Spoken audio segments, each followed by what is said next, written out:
What? Why are you shaking your head? You're welcome.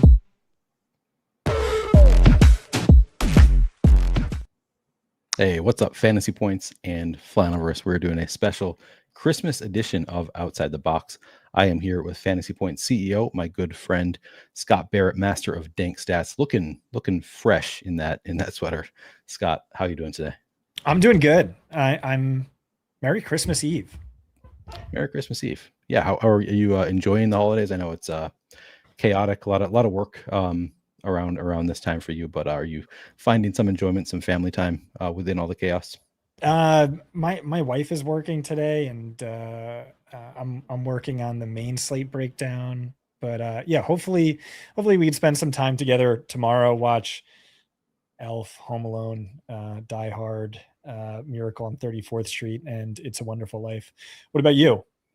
Yeah, we not yet. So we have my brother is in town, his family from Michigan, where they live, and then my wife's sister lives in Saudi Arabia. She and her husband, he's in the military. They're in town. We haven't seen any of them yet. They've been in town for a few days. It's just been too chaotic for us. And yeah, my family got together on Monday, but I had to do the Monday Night Football breakdown, so have not seen our families yet, which has been kind of a bummer. We are immediately after the show though going out to see my family. And then we'll be hanging out with both of our families tomorrow. So we're gonna remedy it pretty soon. Yeah, excited to relax a little bit, spend some time with family, and of course play some DFS on Christmas. Are you gonna be playing some tomorrow, Scott? Oh, of course. I mean, this is a once in a lifetime opportunity to play Max Brosmer, Josh Johnson, or Chris Turducken on Christmas. So yeah, you got to do it. That is true. You got to take advantage of this once in a lifetime opportunity. For anybody who is not familiar with Outside the Box, we do the show every Saturday. We're cross streaming to the Flaniverse and Fantasy Points. So maybe there are some Flaniverse members who don't know about Outside the Box. If you don't know about it, you should go check out the Fantasy Points YouTube channel. Make sure you subscribe, because we do this every Saturday throughout the NFL season for the main slate. This is just a one-off special edition for Christmas, where Scott and I are going to be going through position by position, starting with quarterbacks and running backs, receivers, tight ends, defenses, kickers. We will be first looking at the chalk, talking about whether we like the chalk, and then of course trying to find some galaxy brain plays from Scott, some Neil ass plays from Neil, etc. That's funny. Tony. Yeah, and by the way, please like the video and subscribe to both of our channels if you're not already subscribed. All right, Scott. Let's start with quarterback. Bo Nix is projected for 39% ownership against the Chiefs defense that, is maybe rotating in some younger guys. How are we feeling about Bo Nix? How do you feel about this ownership projection? Yeah, it seems way too high. I mean, just yeah, I was gonna say the same thing. So I don't know what's going on. Shout out to our employees who are spending time with their families. I don't know if Chris and Jake put this projection in. Last I talked to Darren, he was kind of swamped with the holidays, so I don't think this is Darren. Looking around the industry, this Bo Nix projection looks high. What I'm seeing is just about 25% for Dak, Josh Johnson, and Nix, and then the other 25% spread out among the backup turn starters.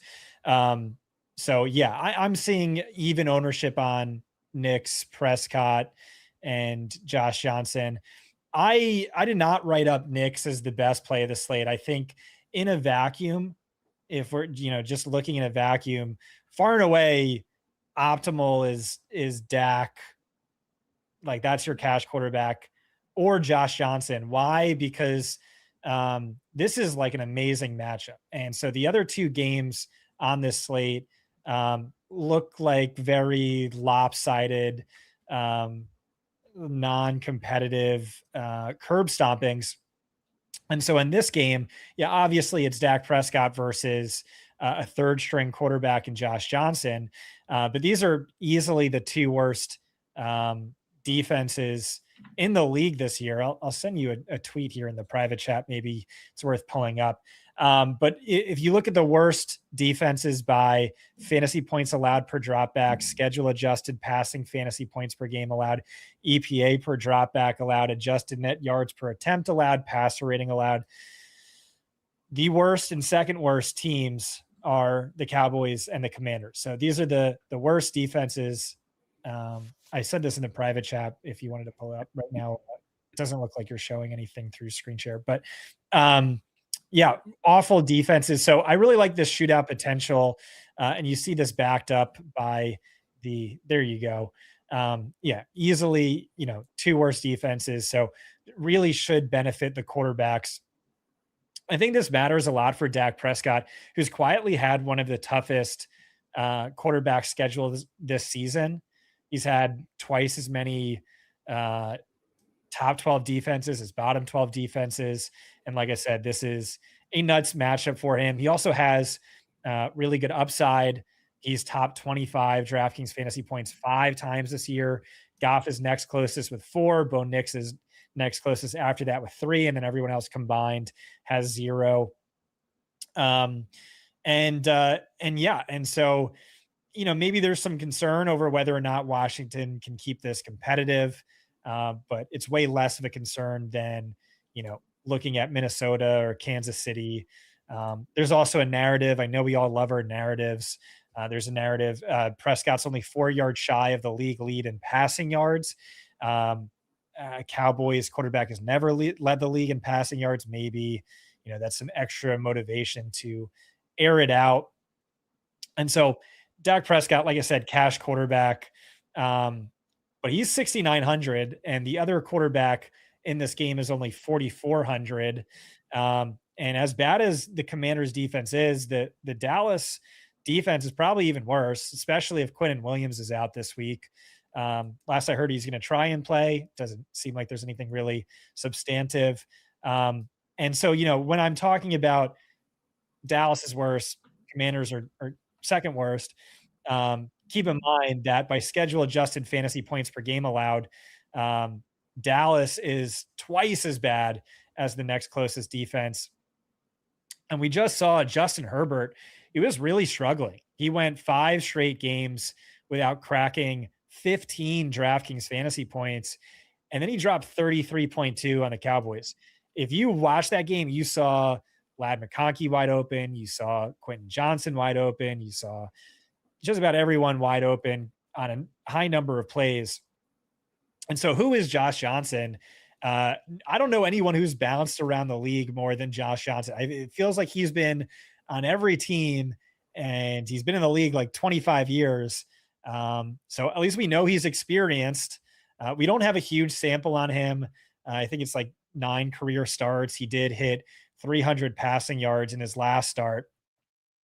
And so a few things are notable to me here. One is that when the Commanders downgraded from Jaden Daniels to Marcus Mariota, we really didn't see an efficiency decline. By fantasy points per dropback, Mariota ranks 6th best of 42 quarterbacks over the last 2 years in fantasy points per dropback. Jaden Daniels, interestingly, was 7th. So he was even a tiny bit better than Jaden Daniels. Of course, the Commanders weren't anywhere near as pass heavy with Mariota as they were with Jaden Daniels, and that's a concern. There's this quote that no one's talked about. This is from a couple of weeks ago, right after Jaden Daniels went down. Cliff Kingsbury, here's the quote. The running game has been the best thing we've done, so we've definitely got to lean on that. I've been really proud of Chris Rodriguez and his progress throughout the year. He's really playing at a high level right now, so that has to be how we win these games moving forward. And I think that really tells you, especially now down to a third string quarterback, what the Commanders want to do here is they want to lean extremely run heavy. And that is what we've seen from them. Since week 9, a minus 7.7% P-row. That's ahead of only the Miami Dolphins. And so that's the concern. I mean, I think if Dallas gets off to a hot start, it would make all the sense in the world to just totally abandon the run. But, that, like I said, minus 7.7 P-row. So like, they're still being stubbornly run heavy. They're still kind of slowing pace down. And if Quinnen Williams is out, That's an even softer matchup on the ground. But yeah, to me, these are really, the best ways to go. And when you're talking about quarterbacks, you have to talk about the stacking appeal. I really like George Pickens and CeeDee Lamb. It's really hard to pick between them. So I'm just going to chase the correlation and play both. Um, if you play around with our optimizer, right now, our top lineup, interestingly enough, is a Josh Johnson double with Terry McLaurin and Debo Samuel. I don't really like. I mean, they're both very cheap, surprisingly cheap. I don't really like McLaurin that much, but I don't know. That's an interesting angle, and I think that's, if I were only making two lineups, I think I would have one Dak team, one Josh Johnson team, and honestly, maybe Pickens and Lamb on both of them. Any thoughts on those two quarterbacks before we move to Bo Nix? Yeah, I mean, I agree with you. I think Dak, like if the ownership is similar across the board, just give me all the Dak Prescott. Like that is just the easiest play, easiest click out there. Josh Johnson is one. Yeah, but with Josh Johnson, you could pay up and afford, CeeDee Lamb and Pickens, whereas maybe that's tougher to do with Dak. Or it's true. We don't have a ton of another value on this superstar. slate.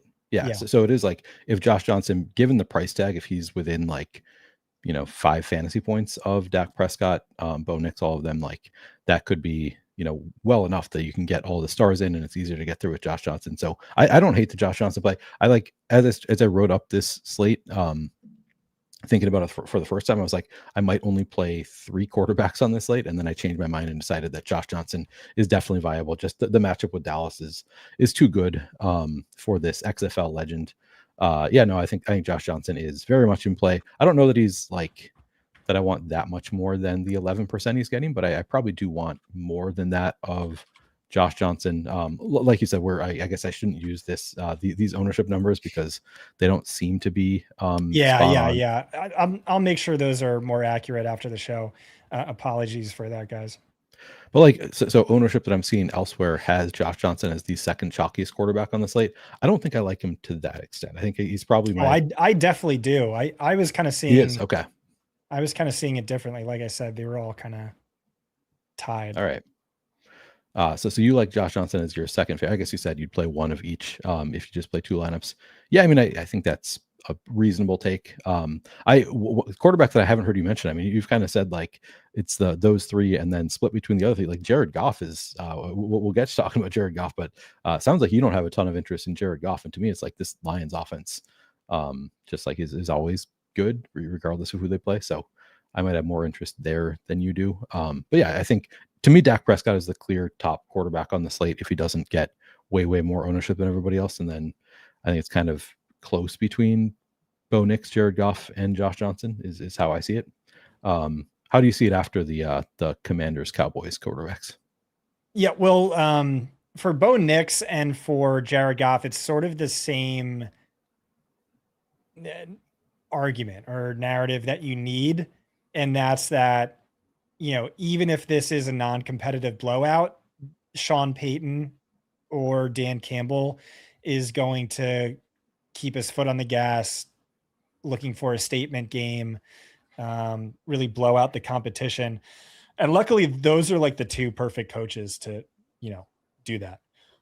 Historically, those are the 2 quarterbacks who, the 2 coaches where like, even if there's 0 pushback at all, they're still going to run up the score and have their quarterback chucking touchdowns late in the game. I feel more comfortable in Nix doing that than Goff, but I don't necessarily dislike Goff. Nix, you look at the price tag, he's actually the best point per dollar quarterback just based on real results this year. Averages 19.9 DraftKings fantasy points per game. That's 3.3x a salary. That number has been even better over his last 4 games. You have Denver coming off of a loss. They're still playing for seeding. And like I said, Sean Payton has that long history of running up a score and just absolutely burying a team. I can list off a number of examples. I think the best one is last year against this same Chiefs team, but with Carson Wentz at quarterback. Denver won 38-0. They led 24-0 at halftime, and still they had a 9-7 pass to run ratio in the third quarter. Knicks had 321 passing yards, 4 passing touchdowns, 47 rushing yards, 36.5 DraftKings fantasy points. And so you look at this, it's a tough on paper matchup. Should be a totally non-competitive game. But as we saw, similar spot last year, the ceiling is still there for Knicks. Yeah, I'm curious what you think of the matchup. I mean, you say it's a difficult on paper matchup. We saw last week Kansas City. This is just according to ChatGPT. I was like, I didn't know how else to look it up, like how they changed, because they kind of talked about wanting to play some younger players. And according to ChatGPT, that actually happened. They rotated in, like they still played their stars on defense, but they did rotate in some younger players a little bit more than usual. Do you think that we continue to see that, where like Kansas City, just because they're out of it now, why not just like give your younger guys a shot, and maybe it's becomes a little bit of a better matchup? Yeah, I think that's a strong narrative, but like even superseding that is just you have Chris Turducken at quarterback. Starting field position is going to be amazing every single drive. Like they might like be starting every drive in their own red zone.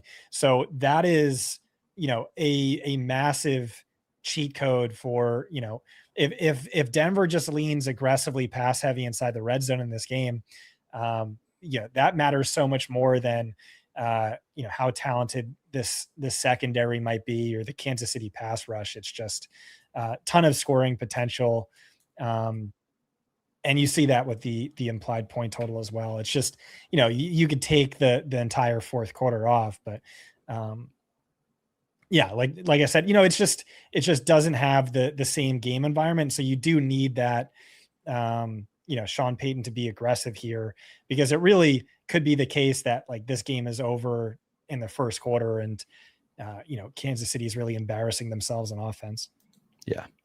I'm inclined to just not play any of Chris Aludicon or Max Brosmer and just play the top 4 quarterbacks. Are you on the same page there? Or do you have any interest in Brosmer and what's actually been a decent matchup for quarterbacks against Detroit or Aludicon? Can you make a case for either of them? No, that it's really just for ownership reasons, because no one else would be playing them. But yeah, I mean, remember how bad JJ McCarthy has been, and then Brosmer has been, considerably worse. Justin Jefferson had just 4 yards with him in his last start. He threw 4 interceptions, had 5 sacks. Yeah, so I don't like Brosmer. Oladukin, for those who don't know, he bounced around some small schools in college, FCS, Group of 5, was drafted in round 7 by the Steelers in 2022. Realistically, he might have been the worst quarterback on an NFL roster, and now he's starting. The one bright spot is Kansas City leaned extremely pass heavy.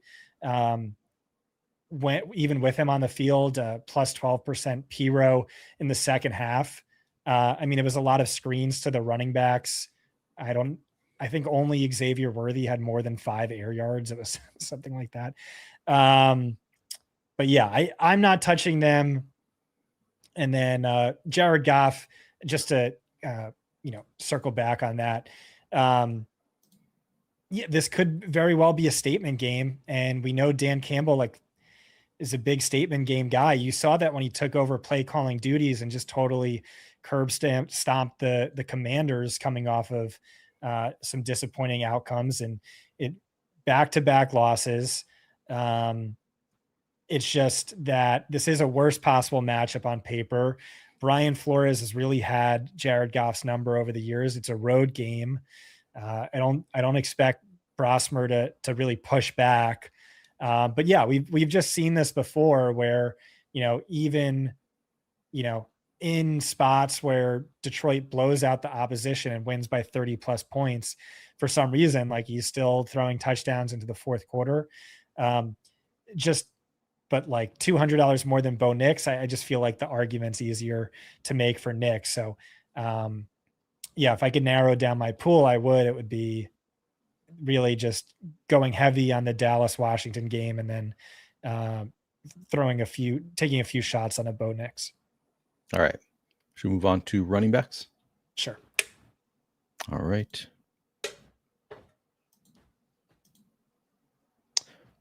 Chalk ownership, and again, I think this ownership looks more like you would expect. Jahmyr Gibbs 8,300 projected for 66% ownership. Again, has that matchup. It's a tough matchup with the Vikings, but we're kind of expecting them to just have the ball the entire game, right? Like Max Crosby's not going to sustain any drives, so it's probably just going to be Detroit's ball. Do we think it's Jahmyr Gibbs who's getting those carries late? Yeah, I mean, we're looking at 66%. That's I don't know. That's too low. Like, I want to lock in Jahmyr Gibbs. I know, like, let's say he let's say he gets hurt on the first drive, right? Then you gain leverage off of uh, a huge advantage over 2/3 of the field. All right. So there's credence to fading it, but it's really just coming down to ownership. And in that instance, of course, you would play David Montgomery to gain that leverage. But like throwing out ownership is like, yeah, like this is the best play of the slate. Amazing volume since Dan Campbell took over play calling duties. 72% snap share, 7.9 targets per game, 29 fantasy points per game with highs of 58, 41, 37. Like that is just insane and just really just like buries anyone who doesn't have him. Really high implied point total, run funnel defense. So yeah, amazing play.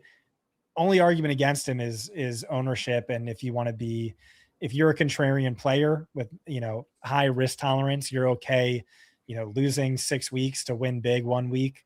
Then yeah, maybe consider David Montgomery, who, has the same very favorable matchup. Dan Campbell keeps saying he wants Montgomery more involved. That hasn't happened at all. His usage is trending down, but it's also possible game script is impacting that. And this is a game with ideal game script for Montgomery. Again, run funnel matchup. And with that blowout potential, there's the chance that Montgomery gets the entire fourth quarter to himself. I don't know how valuable that is just because, they're probably just going to keep handing the ball off, not actually trying to, score touchdowns or whatever. But yeah, I mean, I could see 75 yards from scrimmage and a touchdown. That's fine at that price tag. And then there's upside for more if, it's just, yeah. And with the leverage factor at 5%, I think Montgomery is very interesting. I also think we always like this is very much a slate where we can talk about opportunity cost because there's not a ton. Like beyond Jahmyr Gibbs, it's like who are you confident is going to beat out David Montgomery on this slate? Because I don't have a ton of confidence. Javonte Williams kind of splitting carries the most recent game. RJ Harvey, I mean, maybe it's a little bit better of a matchup. He's been doing really well fantasy wise, but it's like feels like every week he's like 1 or 2 plays away from a dud. Isaiah Pacheco, you're not that enthusiastic about Aaron Jones. So like David Montgomery, he puts up 14 fantasy points. Like, would you be surprised at all if that is the best, the second best score, the best running back score on the slate? I would not be. So I would say that's a fairly strong play on a slate where we just don't have many like sure thing running backs. We've got Gibbs and then kind of nobody else, I would say. Would you disagree with that? Do you see anybody else as like a sure thing going to outscore 14 fantasy points? No, I think that's a good call. Yeah. And there's worlds where, yeah, you could play them both to get together and get there. How are 5%? You think that's low or you think that's about right? Seems low a lot as far as like actual ownership. My guess is that it's slightly low. Just because people aren't going to be that enthusiastic about other running backs. I would guess he comes in closer to like 10-12%, which to me, I would still want to be, I think, above weight on that. Yeah. And then you have Javonte and RJ Harvey. I'll say Javonte's ownership seems high there. I get that he's a good value. I think I kind of like him most as leverage. So if you're not playing Dak Prescott or Josh Johnson, he's a great play. Ryan Heath and I kind of argued back and forth on Javonte on School of Scott, where I was arguing for him. I think he's very game script sensitive. And this is going to be a game where Dallas should win easily, and it's a good matchup. But Ryan pointed out that his usage has really declined of late. He did pick up a shoulder or neck injury 2 weeks ago, and then last week really unideal usage. And so he's worried we might see Javonte Williams load managed. And again, I didn't read as much into this, but that is a concern that it seems ownership is not factoring in. I still wouldn't play Malik Davis. I think Ryan could make an argument for him. And it does seem like one of your Neil-ass plays. Yeah, big time. And especially at this ownership, which is surprisingly high. You want to make the case for Malik Davis? Yeah, I mean, he's just 4,300. I pulled up the bell cow report here. So this is the past 2 weeks. It's 24 carries for Javonte Williams to 16 for Malik Davis. Malik Davis actually more routes run over the past 2 weeks, 25%. They've each been targeted 3 times. I think last week they were actually separated by just 1 in terms of in terms of carries. I don't know if that was injury related. I guess I had not realized that Javonte picked up an injury in that game. But Malik Davis, 8 carries to Javonte's 9. Now Javonte did outsnap him pretty significantly. So it's, probably not something to read too much into, but like you said, this is just a game that we're not really expecting to be super competitive. Dallas should be able to take a lead, and then they might just turn the ball to Malik Davis instead of a banged up Javonte Williams. So in writing up this slate, I made the case for Javonte Williams as being a really strong play just because the matchup is so good. But yeah, I think for largest field contest, I think Malik Davis getting virtually zero ownership at 4,300 in a nice matchup. And he's looked pretty good to me in the Cowboys games that I've watched. I think that it's, you can make, and then obviously if anything happens to Javonte, just incredible contingent upside. So yeah, I think on a 3-game slate where we don't have a ton of opportunity costs, I actually think Malik Davis is a fairly strong play. Yeah, I like Harvey more than Javonte straight up, like ignoring ownership. So I would be happy to take that ownership discount. Over his last 4 games, 14 carries, 4 targets, 87 yards from scrimmage, 19.2 fantasy points per game. He's demonstrated, excellent touchdown upside. Like I said, amazing starting field position, amazing game script. So this looks to be an excellent spot for Harvey, who I like more than Javonte straight up. And I don't know that this is a week where I'm clamoring to, or a slate where I'm clamoring to play 3 running backs. But yeah, expect to just about lock Gibbs in, have very heavy Harvey, underweight Javonte. And those are the 3 best running back plays of the slate. Then there's this big teardrop. You get to the Aaron Jones, Isaiah Pacheco, Chris Rodriguez tier. Oh, I had David Montgomery in that tier as well. But yeah, it's Aaron Jones. The argument is no Jordan Mason. So he should get the bulk of the work. But that said, he's scored more than 12 DraftKings fantasy points only once since week 2. Even if you combined him with Jordan Mason, they've combined to score more than 16.5 just 3 times over the last 12. So basically, like, even if you give him a big slice of the pie itself isn't very large. And then you're talking about bad game script and an 18-point implied point total. He's not someone I'm very excited to play at all. Isaiah Pacheco, now you're dropping down to a 12-point implied point total. So like no touchdown upside, but he has seen, like, if you went to the snap grid report, whatever it's called. Yeah. Pacheco's usage has climbed every week. Snap share, 27%, 33%, 46%, 72%.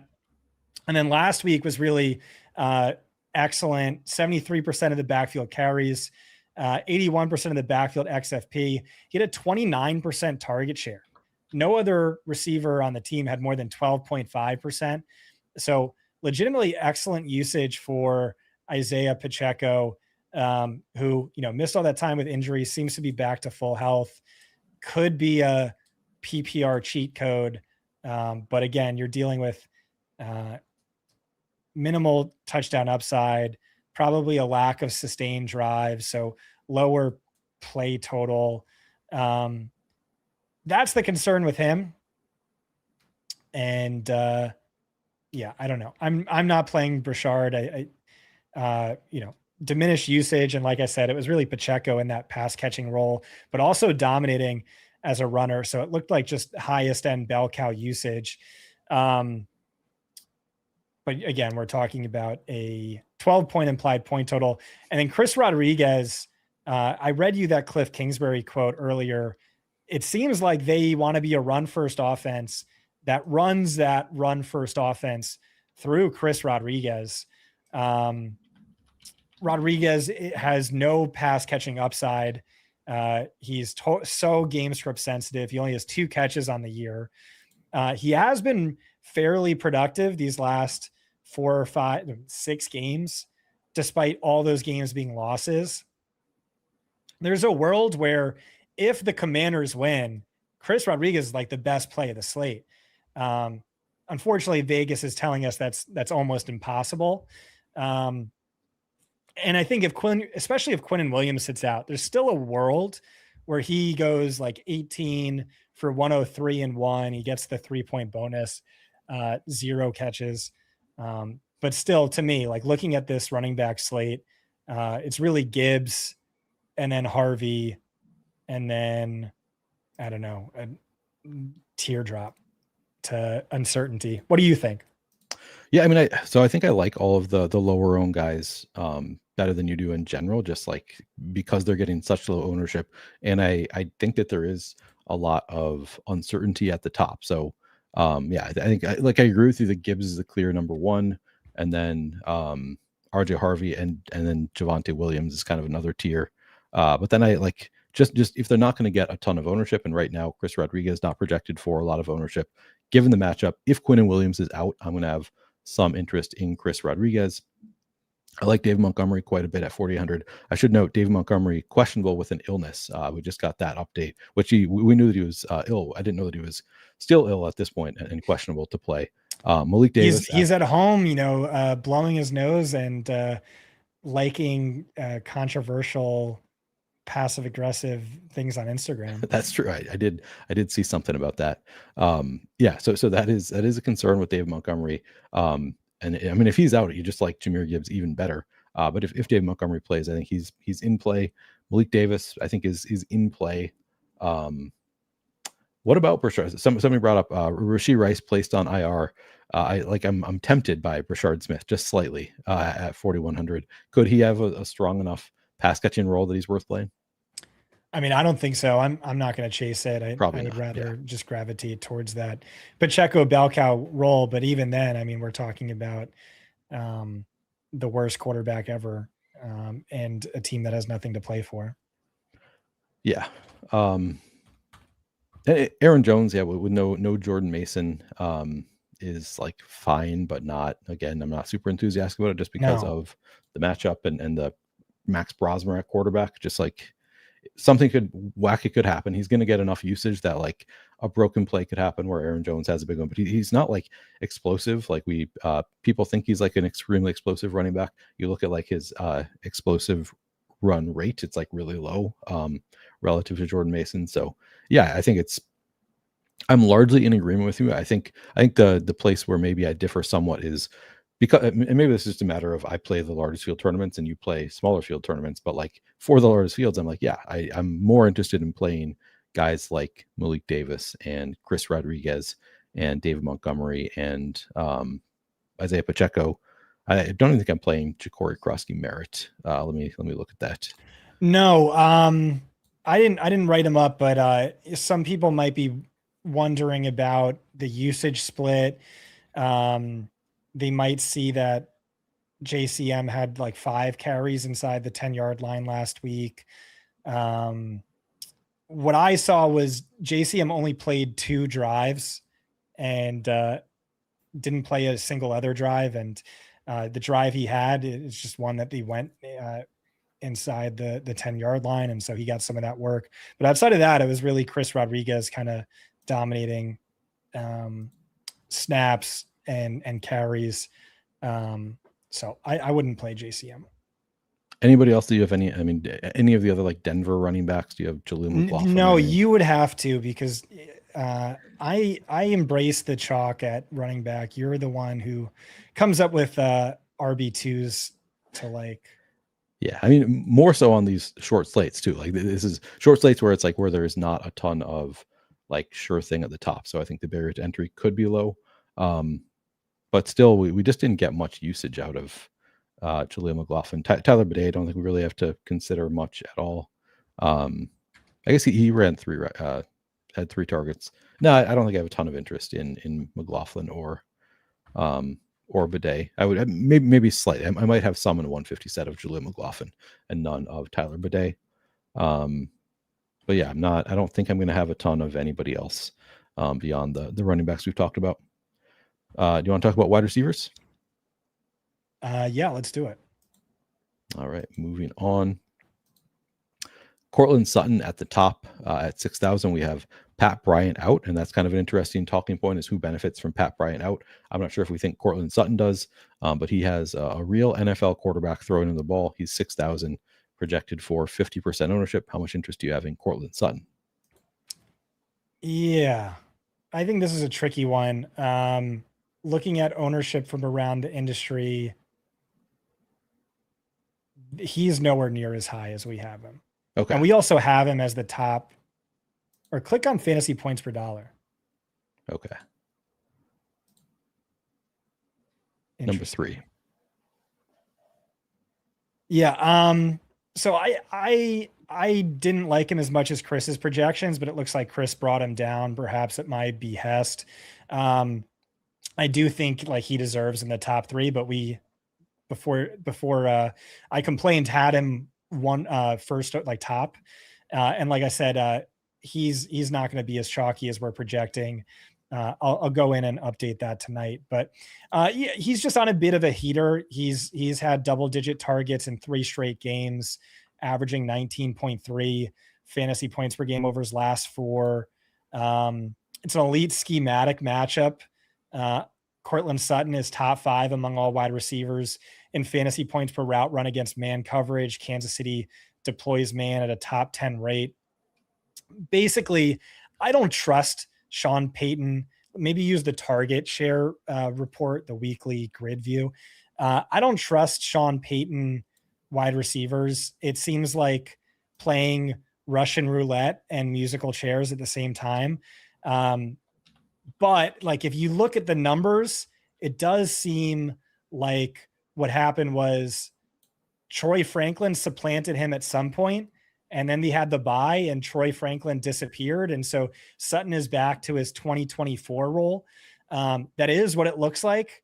Again, like Sean Payton makes me nervous, but if that's right, and it does seem like that's right, then yeah, he's a great value.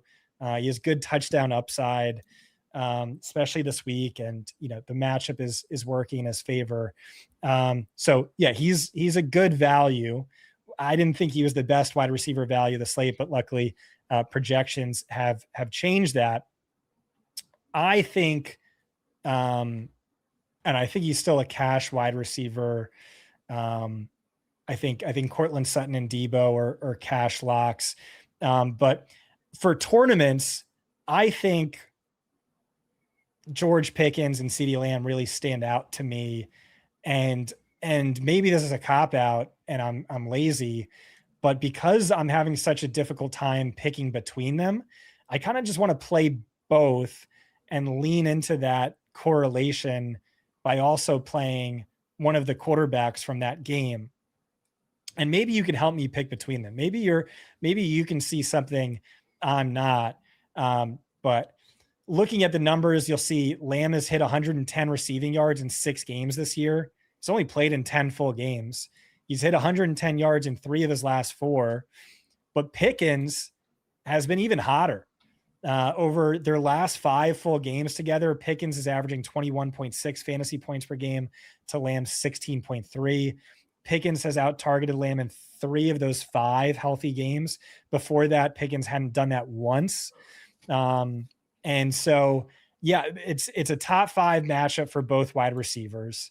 The schematic matchup is a tiny bit better for Pickens, but it's almost close to a wash. And so again, to me, it feels so difficult to pick between them, but I think they're positively correlated. And so I like that edge of just not messing around with the Jared Goffs, the Max Brosmers, the Chris Turduckins of the world, and leaning into that stack and prioritizing it over a Terry McLaurin and a whatever else. What do you think about that, Neil?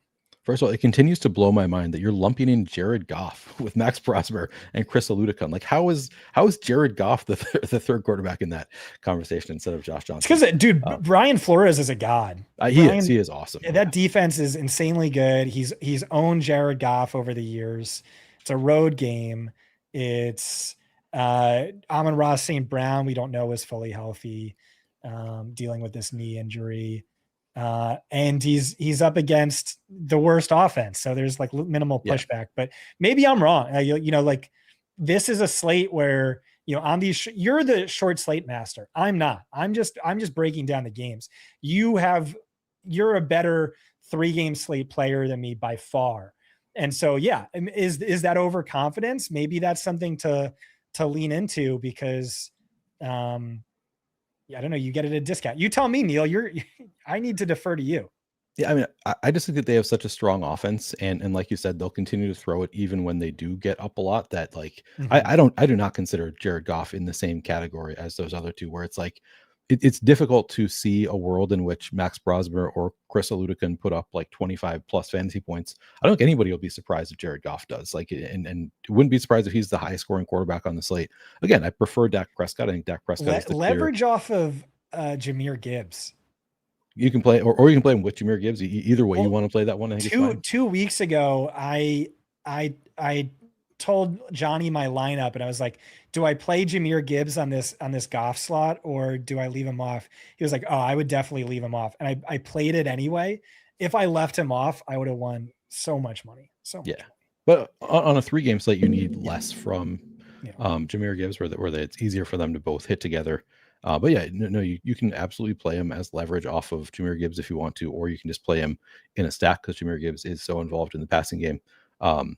So I guess I have more interest in Goff than you do. But as far as the Cowboys go, no, I can't break the tie for you. I think it's totally reasonable to just play them both. Like if you're only playing a handful of lineups, you want to just do a Dak double. Like that makes a lot of sense to me. I think it's pretty likely that both of them hit big scores. They're the two best fantasy wide receivers, I think, on the slate. So yeah, that is a totally reasonable way to play it, I think.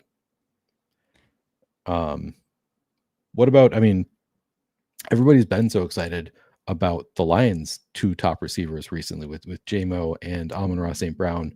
I get the impression that you're not as enthusiastic about that whole passing game. Does that carry over to Jameson Williams and Amon-Ra St. Brown? I just greatly prefer the Cowboys wide receivers personally. But you can certainly make an argument for them. Like they've been incredible, especially coinciding with Dan Campbell calling plays, but also the loss of Sam Laporta forcing more 3 wide receiver sets. St. Brown was just like the surest of sure things. He had at least 9 targets in 9 of his last 10 games. He was behind only Jamar Chase in XFP per game, behind only Puka Nacua in fantasy points per game over his last 12. He flopped last week, and like that's easy to forgive just because he's been so consistent.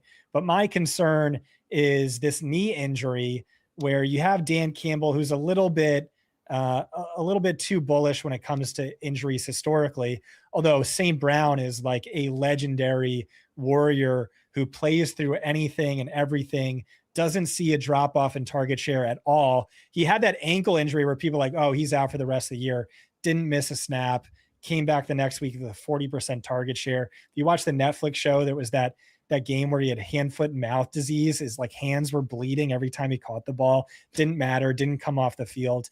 But yeah, we have this. We don't have a great update on it. It seems likely he's going to play, but he's still dealing with quote unquote a little irritation. You don't like to hear that. If he's seriously limited, and we might not know for sure. He's questionable on the injury report, by the way, that just came out. Oh, okay. Wow. So that's even more concerning for, again, a guy who plays through anything. Like, this is sort of like a George Kittle situation where, yeah, he's dealing with an injury, but he's not going to be in the injury report because it's George freaking Kittle. It's Amon-Ra. So I think you have to bump Jameson because of that. We saw Jameson in that Packers game without Amon-Ra be deployed as a true featured wide receiver one to great success. And regardless, I think Jameson's a really good play.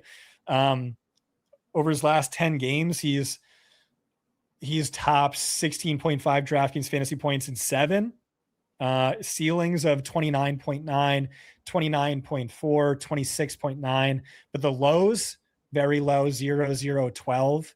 And that's just sort of what you're getting with Jameson. I will say the volume has been a lot better. He's hit 9+ targets in 4 straight games. Didn't do that once across his first 12. But as we're talking about all of this, it is a worst possible matchup. Minnesota very stout against wide receivers. It's a little bit better for Amon-Ra in the slot, but it's still bad for both. And like I said, how much do you need to lean on them? And it's a run funnel matchup too. You know, if Gibbs breaks off a long touchdown and then Brosmer throws a pick 6, those are the first 2 drives. Like, how much do we really need to expect from a banged up Amon-Ra or Jameson Williams? That's my chief concern. But you tell me your thoughts. I mean, I think that those are valid concerns, and I mean, it's ultimately going to come down to the ownership of the Lions. If Amon-Ra is out, which who says Amon-Ra upgraded to probable on Underdog, but that's not like they don't have a probable designation on the injury report. I think that's just Underdog, maybe narrating a little bit. He's questionable on the actual injury report. So if he ends up sitting, then I think JMO will look better. And you can make the case that if Amon-Ra is limited, that just makes JMO look better. Also, maybe Amon-Ra is a decoy out there. But yeah, I think Amon-Ra getting a fair amount of ownership. I think that it is warranted. I don't like him as much as either of the Cowboys receivers, but I do think that he is like the 3rd best receiver play of the slate. And JMO, getting a little bit less ownership is a fun play also. Even if Amon-Ra is in, I think he's, a reasonable play if you want to play him in 40% of your lineup, something like that. I think that they have a good enough offense that even against this Vikings defense, they're going to score some points. We've seen them put up a ton of fantasy points, even in tough matchups before. Last week, we also was just kind of a fluky game. It seemed like against the Rams, or was it the Rams this week where they had like multiple would have been touchdowns to Amon-Ra that were called back due to penalty. So yeah, I think both are strong plays. Chris asks, is St. Brown a sit this week? Definitely not a sit in season long if he plays. Like I would assume. Would you agree with that, Scott? No, you're not sitting St. Brown. No. Okay. So yeah, I think I will play them mostly in stacks with Jared Goff. I think it makes sense to like stack up that whole like offense. That if you want to play JMO and or Amon-Ra St. Brown, it makes sense to just bet on what if they continue throwing the ball. So I have interest in doing some of that. All of some is a one-off also. I think like Amon-Ra is just he's the 3rd best wide receiver play on the slate. So yeah, I have interest. What about Isaac Tesla? Yeah, I think he's a strong punt. I think if maybe my second favorite, and I would probably bump him up to favorite if Amon-Ra is out, or like, Schefter comes out and tweets like, he's going to give it his best shot, but might be on a snap count. Then Tesla would probably be my favorite punt wide receiver. And we have quite a few good punt wide receivers this week. And on a short slate, if one of them hits, that can really go a really long way for your lineup. He had a season high 7 targets last week. And this is a player who averages a touchdown every 2.4 catches. So good touchdown upside for this price tag. And that Packers game where St. Brown got hurt early, he had an 84% route share. That was one of just 2 games he's been over 60%. So I know Chris doesn't agree with the projections, but I like Tesla. Dude, also just the eye test, like he makes some sick catches. Yeah. I mean, That like means you said, something, which means yeah, it means I'm going to overplay him. That's what that yeah. means. Highlight Just like I plays. overplayed Brandon Lloyd throughout his career. Throwback. Nice. I don't know if you know who that is, but dude kind of sucked outside of like 1 or 2 seasons, but his highlight reel is better than Larry Fitzgerald's. It's crazy.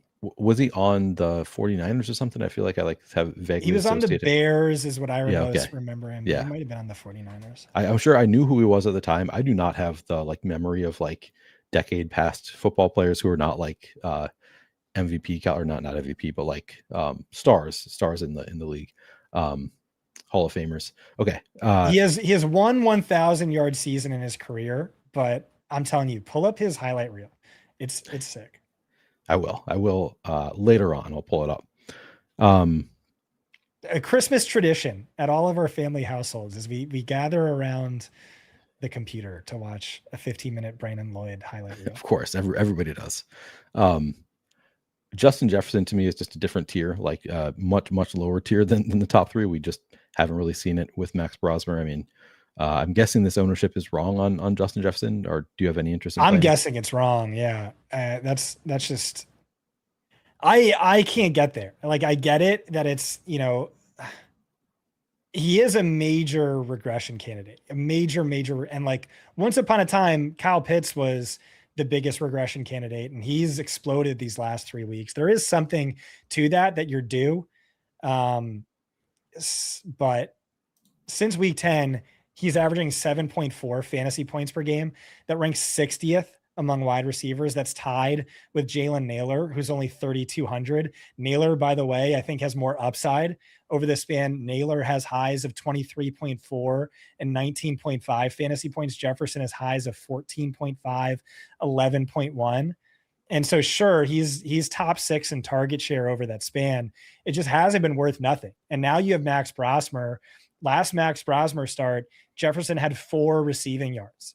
In the second half last week, Brosmer had 52 total passing yards. So I personally can't get there. I'm not an MME bro like you, but I would just kind of pretend like Minnesota didn't exist this week and feel good about it. Yeah, I'll probably play like 10%. Like I'll be under the field, I think, on Justin Jefferson, but just in case, to enjoy watching my Vikings, if they have a big game, to know that I also am not losing all the money because of it. I'll play a little bit of Justin Jefferson, but yeah, I think it's totally reasonable to just do exactly as you're saying. I'm seeing this ownership elsewhere, which I can't believe is real. Yeah, that seems. I'm showing him above Jameson Williams on some sites, which would be so stupid. Yeah, I can't imagine that that's right. Who else do we want to talk about? I mean, we didn't talk about the Commanders, which are, if you sort by fantasy points per dollar, they are extremely cheap. Sure, they have a backup quarterback in our center. I think if you're playing Terry McLaurin, you're hoping he catches 1 or 2 deep balls, like he did quite often with Jaden Daniels last year. Or, maybe he randomly just has a 14 target game like he did in week 13. And then if you're playing Deebo Samuel, you're hoping he could be a sort of PPR cheat code where he's like, he has his typical role, but then he also gets like 70% of Zach Ertz's now vacated targets because they would routinely operate in the same level of the field. You do get a best possible matchup for both. That said, they both kind of suck this year. Debo's top 13 fantasy points only once over his last 9 games. McLaurin has cleared 4 targets only 3 times all year. He's top 75 yards only once. I think they're both a little overrated based on our projections. But because how much I'm attacking this game, I do expect to have heavy Debo exposure. I'm going to be lighter on Terry McLaurin, and I'm gonna have a good amount of, believe it or not, Treylon Burks. I knew we were going with that. Is he your favorite value on the slate? He's my favorite punt, and again, I do like a lot of these punts. I like Naylor; he has unique upside for the price. I like Tesla, especially if Amon-Ra's limited. But yeah, I like Treylon Burks. He had a season high 84% route share last week. He had a season high 5 targets last week. That was more than McLaurin, more than Debo. There's a little bit of the backup connection with Josh Johnson, which I think matters. this was Josh Johnson's most targeted receiver last week as well. So 3,300. More than anything, it's just, my exposure to the quarterbacks, I feel like necessitates some Treylon Burks here. But yeah, I like that. But he's looked pretty good to me too. In Commanders games that I've watched, Treylon Burks, like he's made some awesome plays. He obviously has like the one highlight catch that everybody saw. I think he had one last week that was like an awesome grab that was called back due to penalty, but like he's been playing really well, making some plays. Love the usage for Treylon Burks. I think the other one that we really need to talk about is the Broncos because, as mentioned, Pat Bryant is out. We already talked about Courtland Sutton a bit. Who do you think benefits from Pat Bryant being out?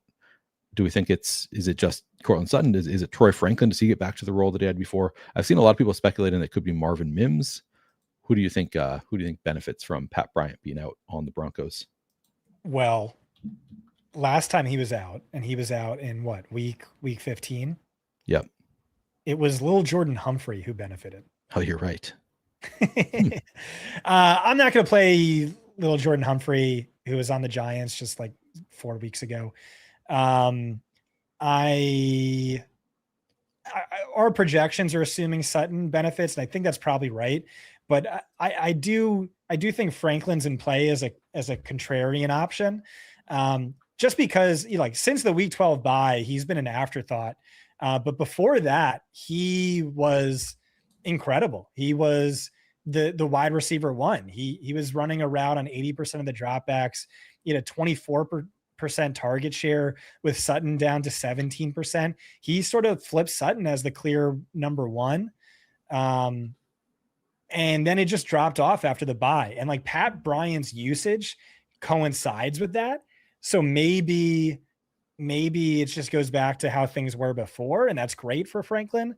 Week 15, the Week 15 example kind of says no, but you never really know. So not a guy I'm going to play, but I did make the devil's advocate argument for him. If I were an MME guy, I would for sure have some exposure because he could get there anyway, even if that thesis is wrong. But it seems like more like a Neil play, but I did give it the credit I think it deserves. Yeah, no, I think that I had not noticed Lil Jordan Humphrey benefiting in week 15. I was just thinking like it's going to be Troy Franklin. Like that to me, like Troy Franklin seems like the obvious beneficiary to me because again, it was like Troy Franklin declining as Pat Bryant was inclining past the bye week. So it was like, all right, probably just goes back to Troy Franklin. And also we had a like decent game last week from Troy Franklin, 5 targets. 71.4% route. I think he scored a touchdown in that game, or at least had like a really long play. Like had a decent fantasy game.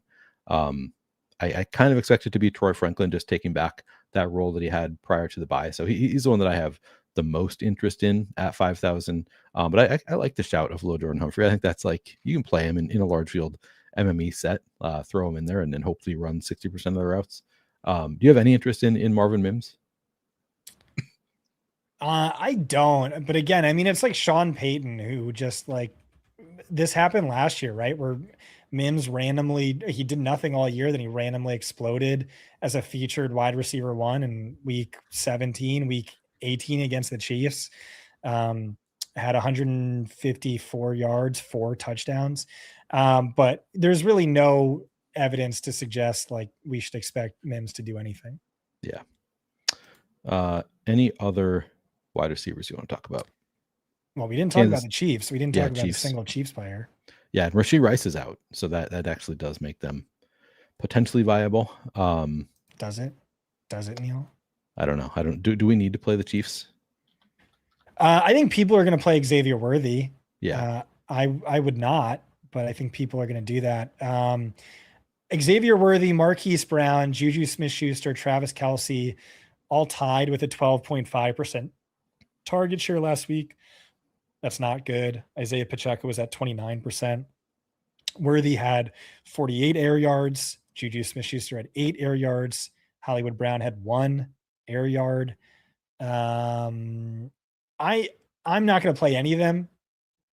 You could play Juju just because he's 3,100 and he led the team in route share last week without Rashee Rice. But I don't like him as much as Tesla or some of the other punts we mentioned. Yeah, I think I'm largely on the same page. Like maybe I'll sprinkle in these Chiefs, but like I don't have a ton of interest in any of them. Juju, I think the price tag makes him a better play. Hollywood, I guess, ran 61% of the routes. It's like sort of fine. But yeah, not a lot of interest there for me. I think we're on the same page. That Treylon Burks is probably my favorite of the like low owned value guys. All right, should we move on to tight end? Keep an eye on if Jalen Tolbert and Jonathan Mingo are inactive, in addition to Ryan Flournoy. If just Tolbert or Mingo are out, Turpin would get a bump. I don't like him as much as Tesla or Burks or whatever, but just for the MME bros out there, just keep an eye on that. Okay. All right, tight end. We have not the greatest tight end slate. We have obviously Tucker This Kraft. can't be right. This can't be right. I mean, T.J. not- Hawkinson is out. Well, we know this is wrong because T.J. Hawkinson has been ruled out. Right. Okay. Yeah. So that's the ownership here not worth paying attention to because T.J. Hawkinson is going to be out. I don't know. I would guess that it's going to be. I actually don't. Jake Ferguson probably will be chalk. I guess that would be my guess. Yeah, and he's Commanders. Yeah, he's definitely deserving of chalk status. I mean, he's just, it's a no-brainer. I know his usage and volume has come down significantly in recent weeks. I think that coincides with the George Pickens breakout, but also the Ryan Flournoy emergence. Doesn't look like Flournoy is going to play this week. Ferguson also picked up a calf injury in week 15, but looks like he's fine. So you can make some excuses for that, but like realistically, it's just the usage and volume, even if it's diminished, is a steal at 4,300, especially in this game environment, in comparison to like all these like scrub ass tight ends who suck. So yeah, easy cash tight end, if you're just trying to play the, good lineups, you just lock them in. The argument against him is just, hey, one of these sub 3,500 tight ends gets lucky and falls into the end zone. And then maybe beats him at value, but just in a vacuum, Ferguson's for sure the best tight end play. Yeah, 100% agree on that. Like he's the only one I have any confidence is going to score fantasy points. Like he's the only one that I'd be surprised if he scores under 4 fantasy points. Like I think every other tight end on the slate is like, yeah, they could just completely fail and it would not be surprising at all. Evan Ingram against the Chiefs, Travis Kelce, they're kind of the name brand tight ends. Do we have any interest in those two, or would you rather go off the board? In Evan Ingram, you said, and Travis Evan Kelce? Ingram, Travis Kelce, yeah. Yeah, I mean, Ingram's the second best tight end, like for whatever that's worth. It's, he's a tier off of Ferguson. Doesn't really have much touchdown upside. Kind of comes off the field near the end zone. Doesn't get any red zone or end zone targets either, but 3,000's cheap. And, at least he's not catching passes from a backup quarterback. So there's that.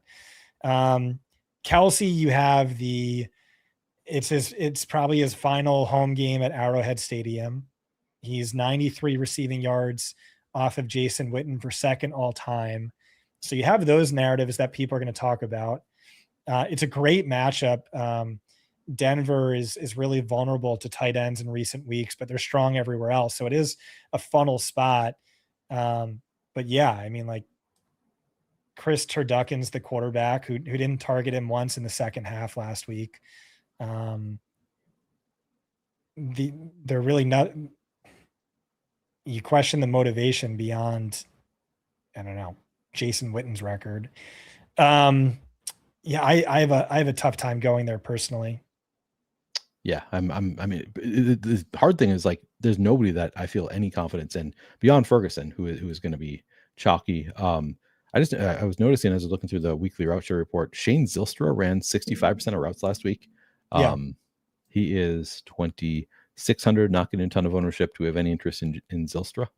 Yeah, he's also wide open on one play where Jared Goff badly missed him.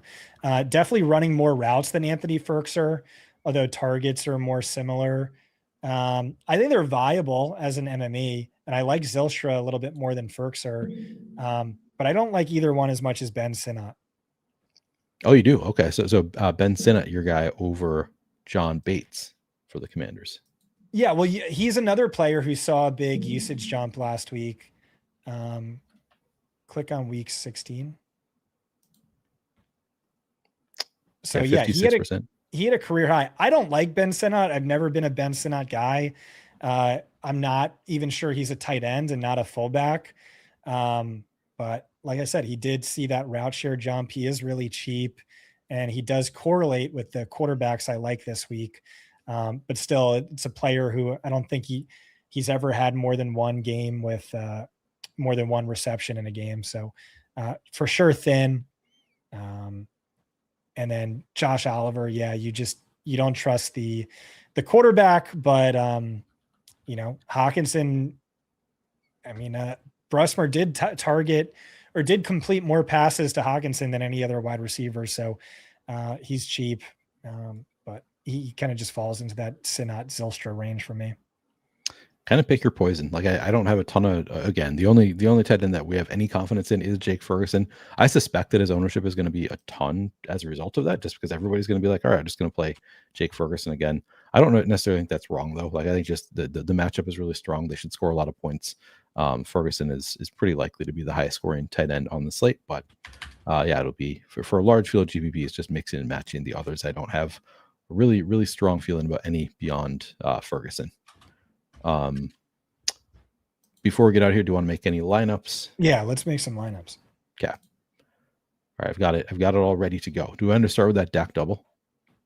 I want to start with a lineup I want to play around with that I think is close to optimal, and then maybe we can go farther off the wall after that. Okay. So what do you have in mind? I want to do Pickens, CD, Debo, Treylon with Josh Johnson. Ooh. Just because I think that's the only way we can afford to get Jahmyr Gibbs, who I also want. All right, let's see.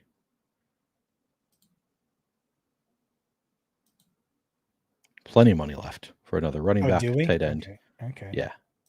I mean, so do we need Ferguson? I guess is the only good tight end. Ferguson and Harvey. Does that fit?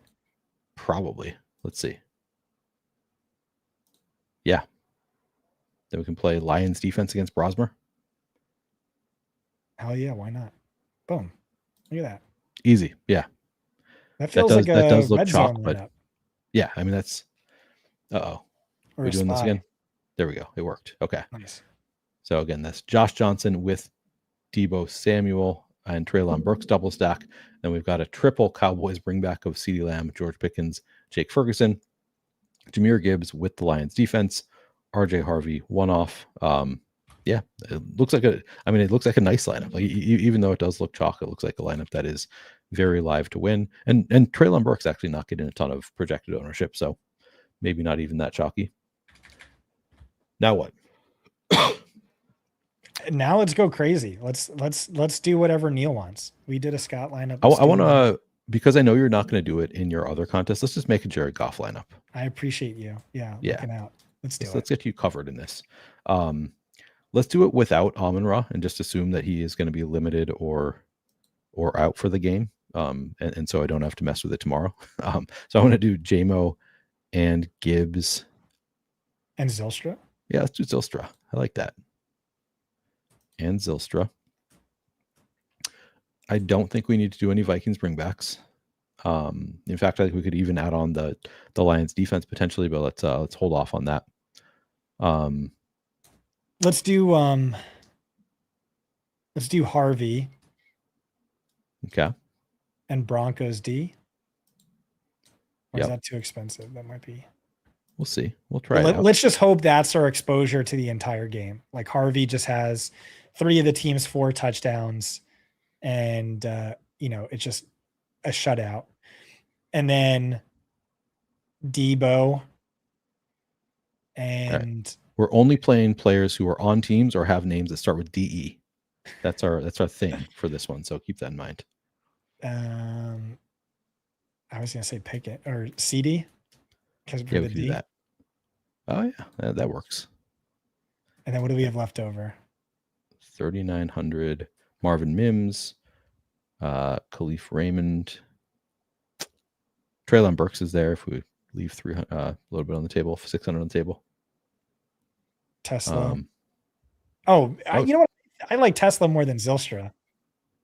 Okay. So we go Tesla. He's going to get one touchdown for 46 yards, but you know what? It just works out. Could do Ingram, Oliver. Ingram. Let's play Ingram. Yeah. However you want, Ingram or Oliver. I think that makes sense. Ingram is good. Yeah. So we've got Jared Goff stacked up with Jahmyr Gibbs and Jameson Williams and Isaac Tesla. We don't have any Vikings bringbacks. And then we have RJ Harvey with Evan Ingram and Broncos defense. Deebo Samuel as a little mini with CeeDee Lamb in there. Yeah, I think that's a nice lineup.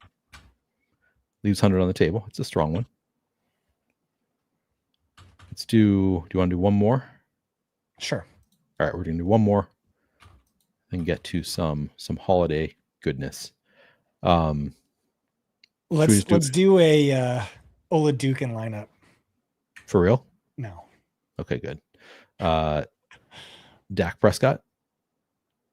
Yeah, Dak or Bo Nix. Dak. Let's do the Dak double. Yep. It could be a Dak triple. It could be, Ferguson. Yeah. Let's do that. I do think Burks makes sense to save a little salary. Yeah. Maybe Javonte is limited and both Malik Davis and the passing game benefit. Okay. I mean, this is how we can get crazy. If you want to get crazy, we can play Malik Davis. I was gonna say either that or a fade Gibbs play Monty. Yeah, we could do that too. And then second bring back with Chris Rodriguez.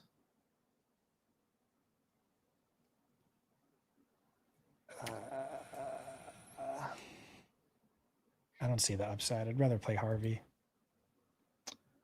You love Harvey. Okay, we'll play Harvey. Who can we play? JMO.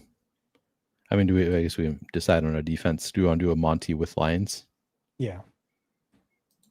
Then we have 6,100 left over for Cortland Sutton. Boom. Or, yeah, McLaurin for the correlation, but I kind of like Sutton more. All right, let's roll with it. Dak Prescott with CeeDee Lamb and George Pickens and Jake Ferguson. We've got the bring back of Treylon Burks. Also have RJ Harvey and Cortland Sutton, and then Detroit defense paired up with David Montgomery. There you go. 100 left over. Easy game. We just made 3 lineups with good shots at winning $1 million. I don't know which one of them is going to win it, but one of them is going to win us $1 million on Christmas, and it's going to be a Christmas miracle, and we're all going to celebrate. All right, Scott, anything else before we get out of here? Merry Christmas. We love you. Merry Hope Christmas. you guys all win a lot of money. Yeah, let's all win some money. Let us know that you've won some money. We always love hearing from you. Make sure if you could, please do like the video. And of course, subscribe to the YouTube channel. Also, you can use promo code OTB15 to get 15% off already reduced prices. Scott, I haven't done the read on the what's it called? The early bird special. What's going on with the early bird special? We should tell people about that. Yeah, I wrote up the ad read, so let me read it. Subscribe now, and your subscription is good until March 31st, 2027. At the cheapest price will ever be, 20% off any subscription. We've done an early bird special every year since our founding. This is more for loyal subs than to attract new ones. You can upgrade for a more expensive sub, or you could just take advantage of this free 20% discount instead of just waiting for auto renew. You're not going to get double charged, so don't worry about that. And yeah, what is it, Christmas Eve? If you want to, if your dad sucks at fantasy or he loves fantasy, you don't like the gift you got him, you can get him a Fantasy Point subscription for Christmas. You can just reach out to customer service. They can help get you set up there. And so, yeah, early bird special, fantasypoints.com. Check it out. Check it out. Use OTB15 to get an additional 15% off. Yeah, well worth it. Make sure you check it out. As Huame says, Fantasy Points Data Suite is awesome. Yeah, I spend a lot of time in the Data Suite. Love that. Easy way to break down any kind of NFL data that you want to. Very useful for fantasy football. We're going to get out of here. Merry Christmas, everybody. Happy holidays if you don't celebrate Christmas. Love you all. We will see you on Saturday. So we'll see you again very soon to break down the main slate on Saturday. Good luck. Boom. What? Why are you shaking your head? You're welcome.